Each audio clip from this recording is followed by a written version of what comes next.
Le chef de l'État, M. Patrice Talon, a conduit les travaux de la séance du Conseil des ministres de ce mercredi 18 septembre 2024, à l'issue de laquelle les décisions dont voici la teneur ont été actées. S'agissant des mesures normatives, en point 1, transmission à l'Assemblée nationale pour examen et vote du projet de loi de finances pour la gestion 2025.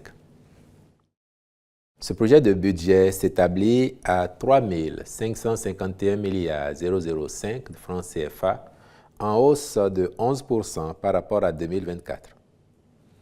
Dans le but de renforcer la résilience de notre économie, il consacre la poursuite et la consolidation des leviers de sa transformation structurelle et une meilleure redistribution des fruits de la croissance économique pour plus d'équité et de justice sociale.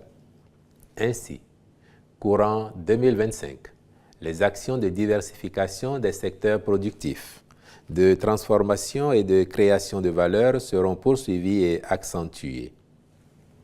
En dépit du contexte d'incertitude croissante du fait des aléas climatiques, des chocs exogènes, il postule un taux de croissance de 6,8% en lien avec les performances attendues dans le secteur agricole et l'expansion du tissu industriel, le secteur portuaire et le tourisme. En outre, les choix budgétaires opérés permettent d'assurer les engagements du Bénin pour l'atteinte des objectifs du développement durable à travers l'accélération des chantiers de projets et réformes engagés, ainsi que la prise en compte des besoins exprimés par les populations lors des tournées de reddition de comptes.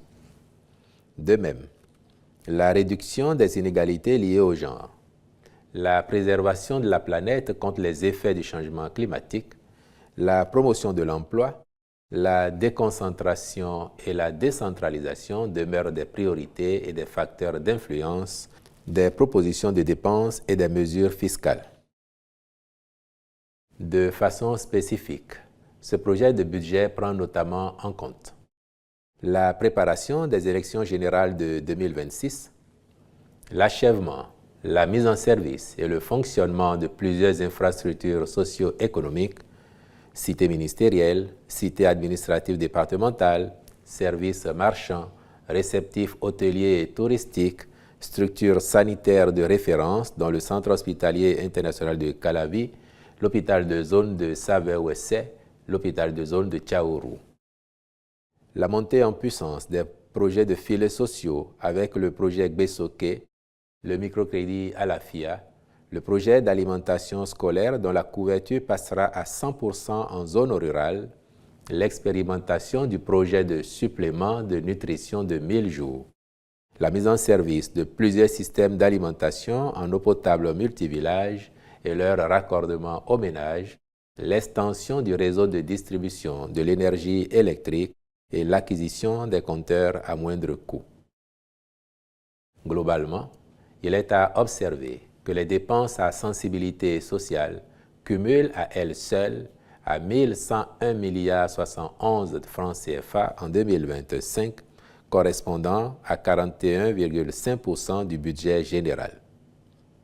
À toutes ces projections s'ajoutera la densification du réseau routier par l'achèvement et la livraison de plusieurs infrastructures, tant en milieu urbain qu'en zone rurale. Enfin, il convient de préciser qu'aucun nouvel impôt n'a été créé dans le projet de loi de finances pour la gestion 2025.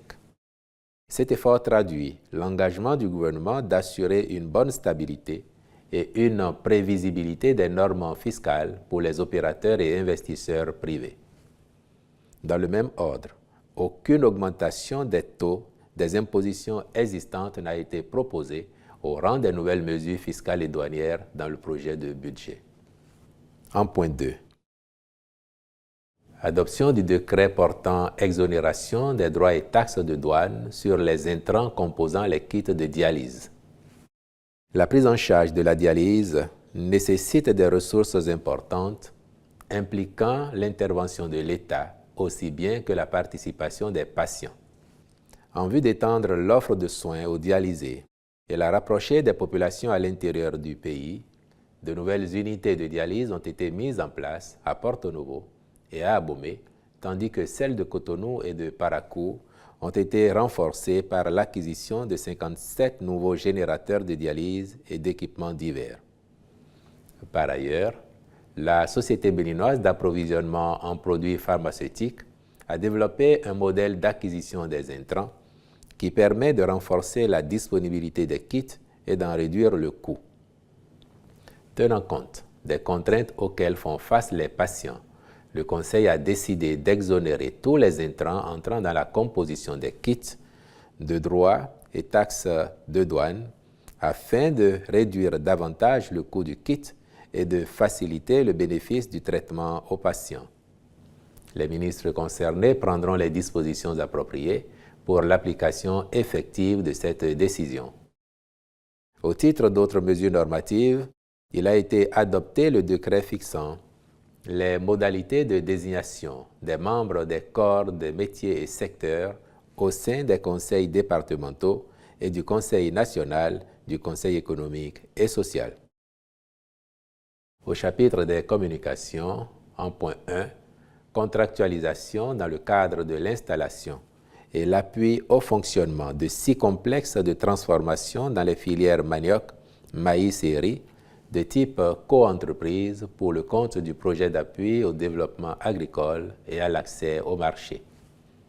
Le dit projet vise à améliorer durablement la sécurité alimentaire et nutritionnelle, ainsi que les revenus des petits producteurs, en particulier les femmes et les jeunes. Dans sa mise en œuvre, il prône un changement de paradigme axé sur la création durable de valeur ajoutée par la promotion des partenariats économiques inclusifs reliant les petits producteurs et leurs organisations au secteur privé et au marché. Ces interventions répondent aux besoins d'investissement de taille requis dans les filières agricoles conventionnelles, riz, maïs et manioc, porteuses de croissance. Il promeut les partenariats productifs au sein des acteurs de chaînes de valeur ayant des relations d'affaires et des intérêts communs et qui sont susceptibles d'élaborer ensemble un plan d'affaires pour améliorer la transformation et la commercialisation des produits, l'objectif étant d'accroître les revenus. C'est dans ce cadre qu'il accompagne ses bénéficiaires dans la mise en place et le renforcement des capacités de 6 unités agro-industrielles formalisées en co-entreprise et dédiées à ces filières dans les communes de Tofo, d'Assazumé, Ketou, Aplaoué, Banté et Bopa. Le Conseil s'est prononcé en faveur de la réalisation diligente de ces unités. En point 2, autorisation de signature d'accords cadres avec des experts et des universités pour le contrôle et l'évaluation des enseignants et chercheurs du supérieur. Dans le cadre de sa mission de promotion de la qualité de l'enseignement et des travaux de recherche, la délégation au contrôle et à l'éthique dans l'enseignement supérieur est autorisée à solliciter les services d'experts individuels et d'universités de grande réputation.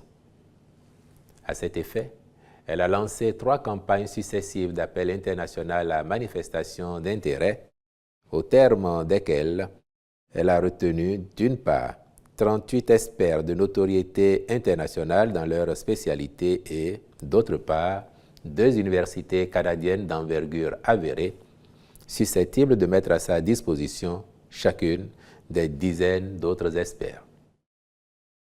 En outre, elle dispose d'une base de données sur tous les enseignants-chercheurs des universités publiques du Bénin, ainsi que d'un accès autorisé à celle des alumni du Conseil africain et malgache pour l'enseignement supérieur CAMES. Ces 2 bases contiennent des centaines d'experts africains. En vue de permettre à la délégation d'accomplir sa mission avec efficacité, le Conseil a marqué son accord pour la signature d'accords cadres avec les experts et universités retenus pour le contrôle et l'évaluation des enseignants et chercheurs du supérieur. Au chapitre des rencontres et manifestations internationales, il a été autorisé la participation du Bénin aux sessions du conseil d'administration de l'École supérieure multinationale des télécommunications à Dakar au Sénégal du 24 au 26 septembre 2024, puis l'organisation au Bénin du 19e Congrès international sur la drépanocytose à Cotonou du 10 au 12 octobre 2024. Je vous remercie.